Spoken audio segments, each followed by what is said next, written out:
District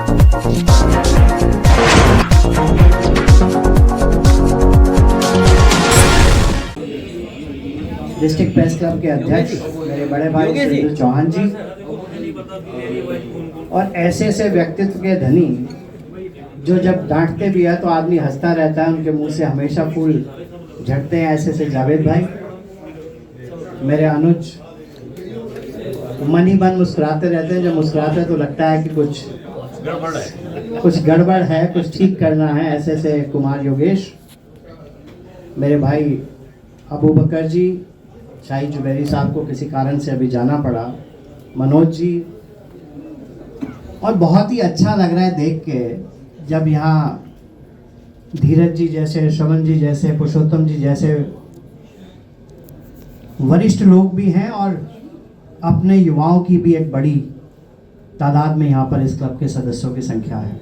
आप सबके चरणों में मैं नमन करता हूँ। जो चीज़ आपने जीवन में चुनी, मुझे अभी 4 से 5 लोग ऐसे आए जिन्होंने बताया कि जावेद भाई जब कभी जागरण में थे तब मैं आया था, या उस तरह के विषय बताए। जो चीज़ आपने चुनी है वो बहुत आसान चीज़ नहीं है, बहुत मुश्किल चीज़ है। देश का, विश्व का परिवेश बदल रहा है, पत्रकारिता का भी अपना परिवेश बदला है। एक समय होगा 30 वर्ष पूर्व, 40 वर्ष पूर्व, छोटे कैमरे हुआ करते होंगे, इंटरनेट नहीं होंगे, साधन नहीं होंगे। एक पत्रकार अपने फोटोग्राफर को ले जाकर साथ में कहीं पर कुछ लिखता होगा, एक भावना से लिखता होगा, उस वातावरण से लिखता होगा, जो चीज़ वहाँ पर घटित हो रही होगी उसको लिखता होगा। और बहुत पत्रकार ऐसे मिलते हैं जो कहते हैं जब तक वो लिखा हुआ एडिटर की टेबल पे जाता था तो एडिटर भी किसी दबाव में होता था और उसकी आत्मा ही खत्म कर देता था, खबर की आत्मा खत्म। और जो छपता था वो खुद ही, वो लिखने वाला भी असमंजस में पड़ जाता था, मैंने तो ये लिखा ही नहीं था। एक समय था। आज टेक्नोलॉजी आई है, जो आज देखते हैं, जो बोलता है, जो चित्र बोलता है, लिखना भी उसकी बाध्यता होती है। ये अलग बात है, कैमरामैन होंगे बहुत सारे यहाँ, वो चित्रों को अलग अलग दिशा से ले लेते हैं और जो उन्हें दिखाई देता है, हमारे यहाँ कहावत है, जाकी हुई भावना जैसी तो प्रभु सूरत देखी तैसी। तो जिसको जो दिखाई देता है वो वहीं से खींच रहा होता है, ये एक विषय है। लेकिन ये बात तो तय है कि हम भी पढ़ पढ़ कर बड़े हुए हैं कि चित्र बोलता है, सच्ची में चित्र बोलता है। तो ये चुनने का भी समय आपके लिए कि हम लोग को दरबारों की शोभा बढ़ना है, दरबारों की शोभा बढ़ानी है, लोगों को वही लिखना है जो खुश करें। मैं अभी कह रहा था, कुमार योगेश साहब मुस्कुराते हैं तो मेरा अंदर हार्ट बीट बढ़ जाती है। तो हमें देखना है, समझना है कि क्या हम दरबारों की शोभा बनेंगे या हम उस झोपड़ी के दीपक को भी लिखेंगे जो कई बार झोपड़ी को जला के दाता। हमने तय करना है कि हम मुंशी प्रेमचंद बन के पत्रकारिता करेंगे या हम, आज की तेज दुनिया है, सबको तेजी का है और सब तहलका करना चाहते हैं। मैं तहलका उस वाले की बात नहीं कर रहा हूँ .com की, पता है उसका क्या हुआ। कई बार तेजी में हम कई विषय से चूक कर जाते हैं। हमने पत्रकारिता क्यों चुनी? हमने पत्रकारिता इसलिए चुनी कि समाज के अंतिम जगह पे खड़े व्यक्ति को वह सुविधाएं, बाबा साहब का वह संविधान जिसके द्वारा सब सुरक्षा मिलनी चाहिए थी, उसकी पूर्ति हो रही है, नहीं हो रही। हमने इसलिए चुनी। तेजी में हम कोई संवेदनशील विषय को ऐसा ना कर जाएं कि वह समाज में वैमनस्य फैलाए, ये भी हमारी जिम्मेदारी है। और ये देश बहुत सशक्त देश है। मैं पत्रकारों के सबके चरणों में नमन करता हूँ। आपने देखा दुनिया भर का सबसे बड़ा धार्मिक आयोजन, कह लो धार्मिक आयोजन था, लेकिन जो भारत को विश्व में आने वाले दशक में स्थापित करने का काम करेगा, महाकुंभ, सब पत्रकारों ने जोखिम उठाकर उसकी जितनी दुनिया में चर्चा की, जहां तक देश को ले जा सकते थे वो लेकर गए। उन सबके चरणों में मैं नमन करता हूं। पत्रकार का अपना परिवार आज भी टेक्नोलॉजी हो गई, लेकिन कोई कहने में दिक्कत नहीं है कि वह मुंशी प्रेमचंद की तरह ही है।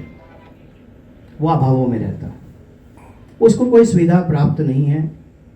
सरकारें आती हैं, सरकारें बदली, अभी हाल ही में प्रधानमंत्री जन आरोग्य योजना, आयुष्मान योजना के तहत कहा गया कि जो मान्यता प्राप्त पत्रकार है उनके भी आयुष्मान कार्ड बनाए जाए। एक हेल्थ का सेफ्टी स्कीम मिला। कुछ पत्रकार है, अभी भाई मुझको पहना रहे थे गले में कि ये पहन लो, मैं कह रहा था पहन तो लूंगा, लेकिन देख लेना कि दिल्ली में बेंगलुरु ना लौट करा लूँ मैं। कुछ है, ऐसा हो जाता है, इसकी ताकत है, लेकिन ताकत कुछ ही लोग यूज कर पा रहे हैं, सब लोगों को कोई कुछ नहीं मिल रहा। ये सोचने का विषय है। आपने एक विषय रखा पत्रकार संकुल बनाने का, पत्रकार क्लब बनाने का, प्रेस क्लब बनाने का, जो भी नाम देंगे उसको।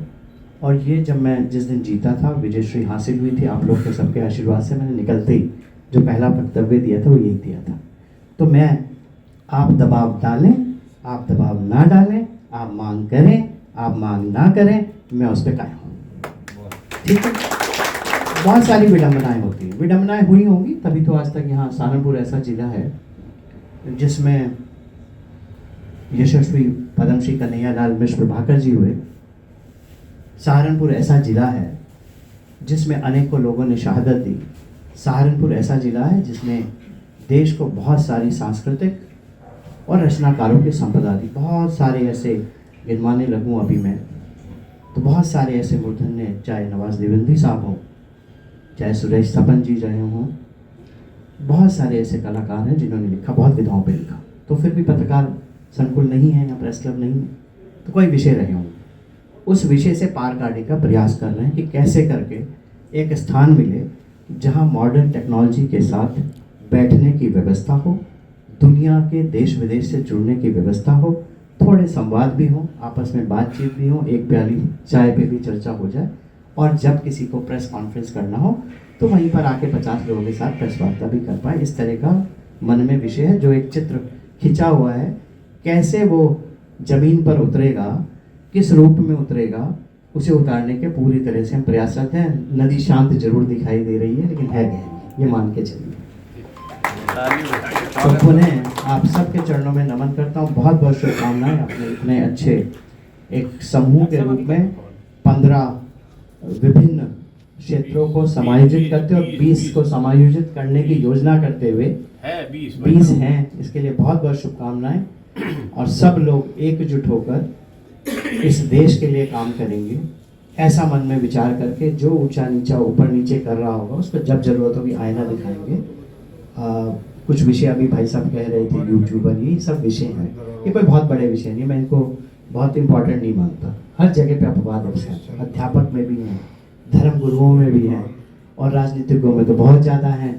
तो वो अपवाद अवसाद सब जगह चलते रहते हैं। हम लोग इसका मंथन करते हैं, इस पर विचार करते हैं, इनकी बात करते हैं, ये भी बहुत ताकत की ज़रूरत होती है, और ये कोई आसान काम नहीं होता।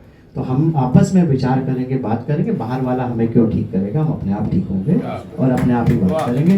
पुनः आपने मुझे बुलाया, बहुत बहुत धन्यवाद आपका। हमेशा आपके बीच बना रहूंगा, और जो भी मेरे से बन पाएगा वैसे कुछ करूंगा। डिस्ट्रिक्ट प्रेस क्लब सहारनपुर का आज प्रेस कार्ड वितरण का कार्यक्रम सहारनपुर में संपन्न हुआ।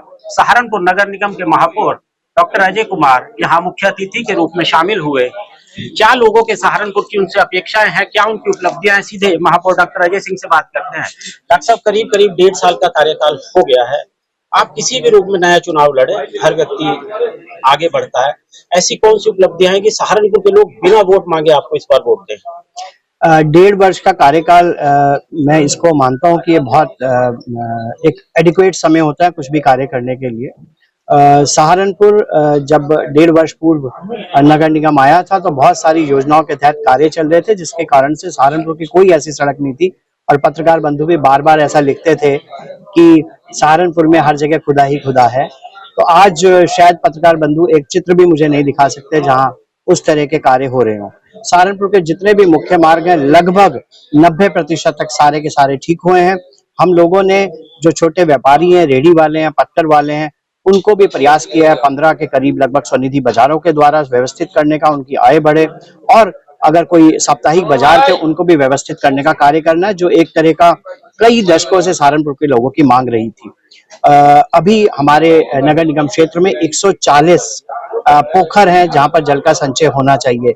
हम निरंतर काम कर रहे हैं। आप सब पत्रकार जानते हैं, आपको सड़क के किनारे कुछ पोखर बहुत ही सुंदर दिखाई देने लगे होंगे, और आने वाले वर्षों के दौरान आप देखेंगे कोई भी हम पोखर नहीं छोड़ेंगे जिसको कि पानी का संरक्षण ना हो। सहारनपुर महानगर की एक बहुत बड़ी डिमांड थी हमारे पास लीगैसी वेस्ट जो होता है, जो हम कबाड़ कूड़ा इकट्ठा करते हैं, सॉलिड वेस्ट जिसको बोलते हैं, उनको अभी तक जमीन के नीचे दबाने की परंपरा थी और यहाँ पर सॉलिड वेस्ट ट्रीटमेंट प्लांट नहीं था। हम सॉलिड वेस्ट ट्रीटमेंट प्लांट का स्थान तो चयनित हो चुका था, हम लोग बिल्कुल फाइनल फेज में हैं। बीपीसीएल के द्वारा हम लोग आपस में एग्रीमेंट किए हुए हैं जिसके द्वारा हम बिल्कुल फाइनल फेज में हमारा जल्दी से सॉलिड वेस्ट मैनेजमेंट प्लान होगा, जो कि नगर निगमों की एक बहुत बड़ी व्यवस्था होती है सॉलिड वेस्ट को मैनेज करना। एक बड़ा विषय है कि सहारनपुर का लगभग 30% आबादी थी जो कि सीवर से आच्छादित थी, क्योंकि हमारा एक 38 MLD का सीवेज ट्रीटमेंट प्लांट काम करता था। एक प्लांट की और आवश्यकता थी जो पिछले 1.5 वर्ष के दौरान लगातार प्रशासनिक व्यवस्था के द्वारा, राजनीतिक व्यवस्था के द्वारा, जनप्रतिनिधियों के प्रयास के कारण मुझे बहुत खुशी हो रही है साझा करते हुए कि लगभग 1.5 महीने से 150 MLD का सीवेज ट्रीटमेंट प्लांट बनना शुरू हो गया। और यह सीवेज ट्रीटमेंट प्लांट जब काम करेगा तो 15 वर्षों तक पूरे महानगर को, पूरे नगर निगम को किसी सीवर की आवश्यकता नहीं, सारे को इससे जोड़ा जाएगा। इसके साथ एक जरूरी चीज है, सहारनपुर के मध्य से 2 नदियां गुजरती हैं जो कभी विकराल रूप ले लेती हैं, तो आपने देखा जलवृष्टि के दौरान कैसा नुकसान करती हैं। उसमें लगभग 94 नाले खुले हुए हैं, उन नालों की टैपिंग करते हुए सीवेज ट्रीटमेंट तक प्लांट कर ले जाना इसका भाग है। अभी से ही आपने देखा होगा गंगा मिशन के द्वारा, गंगा स्वच्छता मिशन के द्वारा सर्वे किया जा चुका है आने वाले वर्षों में, ताकि दोनों नदियों पे हम सुधार का कार्य कर पाए। जहां तक बात है, जो नगर निगम के कार्य होते हैं वह होते हैं सड़क, पानी की निकासी, जल का संरक्षण, कूड़े का मैनेजमेंट, वह सब कार्य हम कर रहे हैं। सहारनपुर सुंदर दिखे, स्मार्ट सिटी के द्वारा कई सारी बिल्डिंग्स है जो आ रही हैं। हम लोग बहुत ही जल्दी आप देखेंगे एक बड़ा ऑडिटोरियम, क्योंकि सहारनपुर में लगभग 3 दशक पहले ऑडिटोरियम बना था जनमंच के रूप में, उसके बाद कोई ऑडिटोरियम नहीं बना। जब ऑडिटोरियम बनते हैं तो कला को, संस्कृति को, जो कार्य करने वाले रचनाकार हैं उनको एक साधन मिलता है, जगह मिलती है काम करने की। हम उस पर लगातार काम कर रहे हैं, आप जल्दी देखेंगे उसका भी हम शिलान्यास करके कार्य का शुभारंभ कराएंगे। डॉक्टर साहब, एक सवाल यह है कि इस 1.5 साल के भीतर में आपको क्या लगे, कौन सी सबसे बड़ी चुनौती थी जिसपे आपने काम किया? देखिए, चुनौती कोई नहीं थी, सब अच्छे से विषय है, इसलिए मुझे लगता है चुनौती नहीं थी कि जिनसे भी सहयोग मांगा उन्होंने सहयोग किया। पत्रकारों की बात करूं तो पत्रकारों ने पूरे मन से जितना सहयोग वो कर सकते थे सबने सहयोग किया, और जब सब लोग मिलकर समाज के सहयोग करते हैं तो दिशा भी बदलती है, दशा भी बदलती है और गति भी काम करने की बदलती है। तो मुझे सबका सहयोग मिल रहा है, उसमें कोई बड़ी चीज नहीं। नगर निगम का डॉक्टर साहब जो है एक चर्चा रहती है कि एक प्रशासनिक जो अमला है उससे जो है बेहतर तालमेल जो है महापौर का नहीं है, इस बात में कितनी सच्चाई है कि लोगों के काम प्रभावित होते हैं इस तालमेल ना होने की वजह से, इस बात में कितनी सच्चाई है? देखिए, प्रशासनिक व्यवस्था जो है अगर देखा जाए तो हम लोग जब अंग्रेज छोड़ के चले गए देश, लेकिन रेड कारपेट खत्म नहीं हुआ और लाल फीताशाही कहीं पर भी हावी हो जाती है।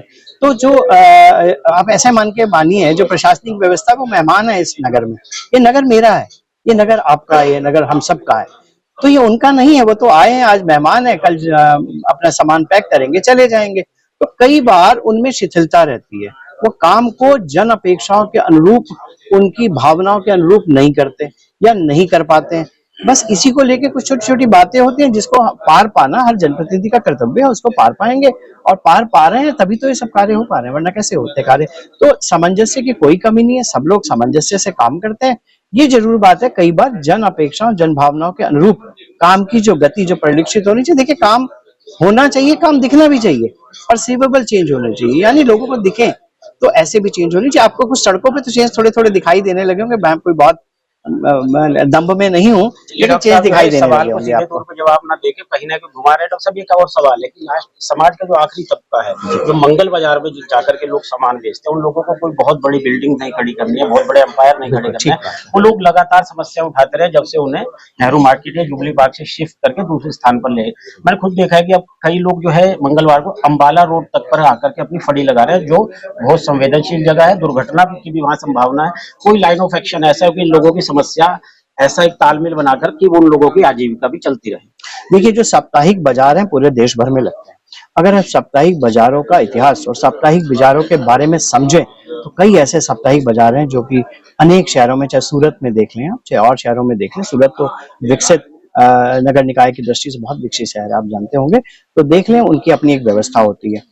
इन फड़ी व्यापारियों का बहुत तरह से, मैं अगर ये शब्द यूज करूं, शोषण होता था, तो मुझे कोई कहने में गुरेज नहीं है।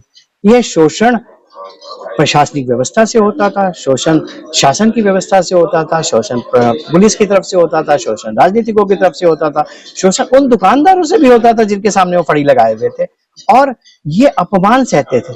अब हमने इन